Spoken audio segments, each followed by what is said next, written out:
You won't believe what happened that night, and even now, I catch myself thinking about it whenever I pass that same quiet hallway in our house. The one lined with framed memories of my daughter Emily growing up. Each photo frozen in time with us smiling, celebrating milestones, unaware of the small, ordinary moments that could later shape us.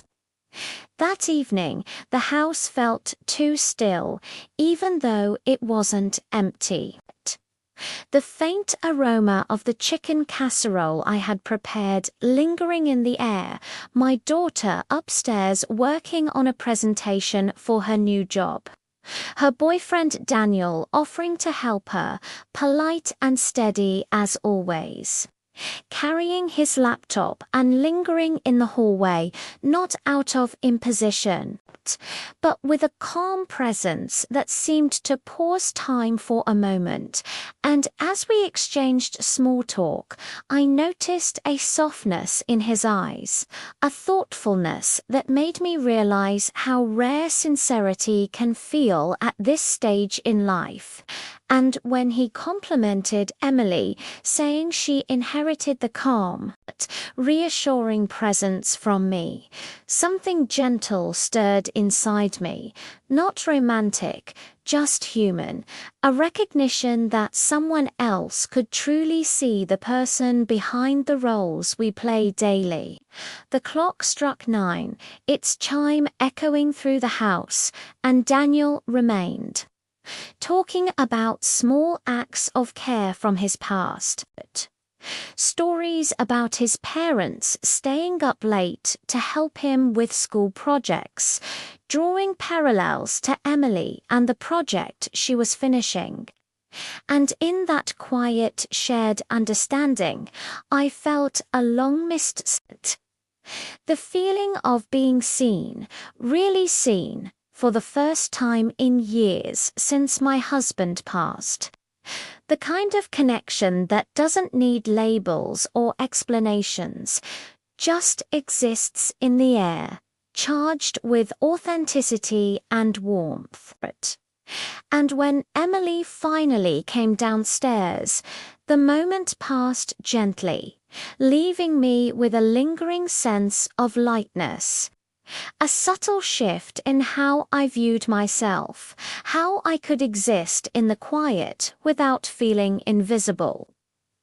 Over the following days, as Emily and Daniel continued to visit, the pattern repeated itself: more conversations, honest acknowledgements, shared laughter, and slowly, I found myself rediscovering old passions, remembering my love for painting.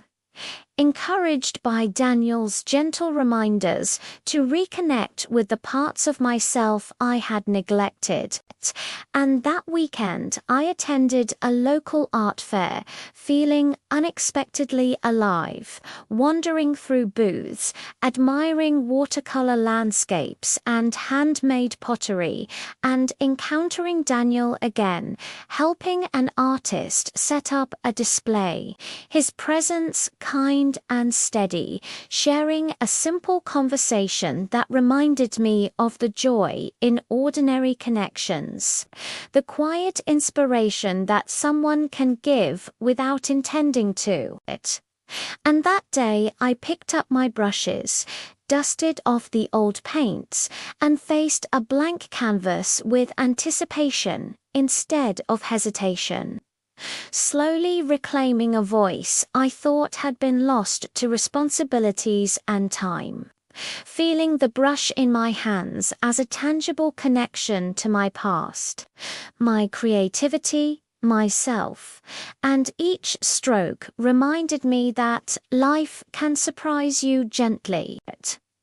That change often comes not with grand announcements, but in small, accumulating moments of recognition, encouragement, and presence. And as weeks passed, I painted more, sharing glimpses of my work with Emily, who celebrated every piece, noticing my renewed spark, while Daniel visited occasionally, always respectful, always encouraging, never intrusive.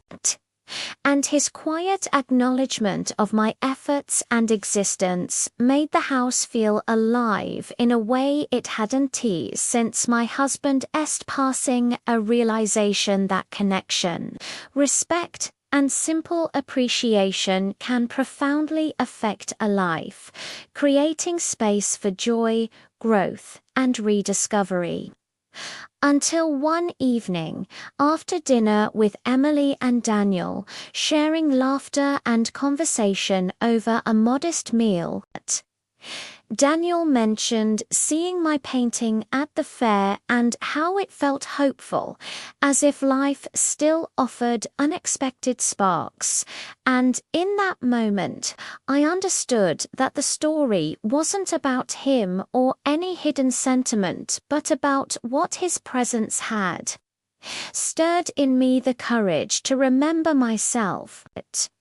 The ability to feel seen and valued, the gentle unfolding of life's possibilities even after years of routine responsibility and quiet solitude. And as I stood in the hallway that night, reflecting on the months of subtle transformation, I realized how a young man lingering in a hallway, a series of kind words and shared moments of attention could awaken a spirit long dormant, reminding me that life continues to offer chances to be noticed, to grow, to create, and to rediscover joy. And as the canvases lean against my walls, each one brighter than the last, I smile at how quietly everything began, in a simple hallway with a laptop in hand, an honest conversation,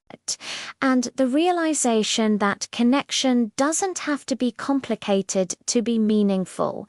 It only has to be sincere, gentle, and human. And in that understanding, I found peace, hope, and the quiet thrill of beginning again.